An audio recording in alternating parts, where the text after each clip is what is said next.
Senator Jimmy Bondoc last March 24. Kaya sa mga may pangarap dyan, kay Pangulong Duterte, tandaan nyo lang, bilog ang mundo.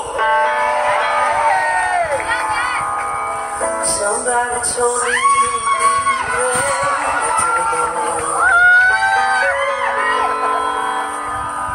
somebody told me you're not.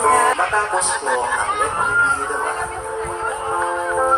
nakakat yan kasi para ulo tayo sa copyright. I believe. Let me do Tinanggap ko po itong kanta na to. Dahil wala pang K-pop nun.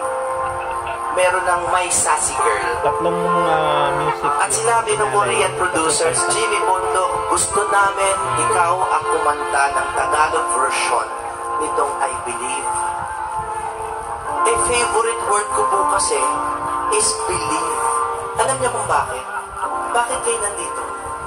Because you believe. Do you believe? PRRD! Babalik siya! We celebrate tonight together the human capacity to believe na ang kabutihan ay laging nagwawaki.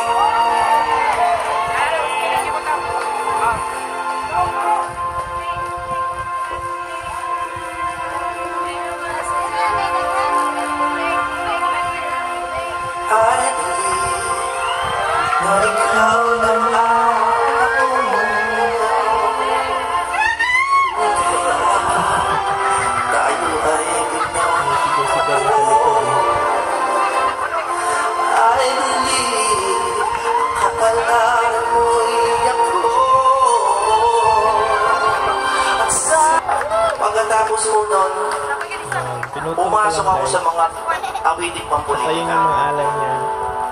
Ang kanta. Ang ginawa kong kanta na to ay para talaga kay Duterte. Yes. Ang title nito, Tunay na Laya. Tunay na Laya. Search ang tunay na kalayaan po ay hindi ibig sabihin para sa walang batas, walang balakot. Hindi yun ang tunay na kalayaan. Ang pintuan ba ay pinto kung walang bisagra. Kailangan niya ng bisagra. Kailangan natin ng batas. Kay tagal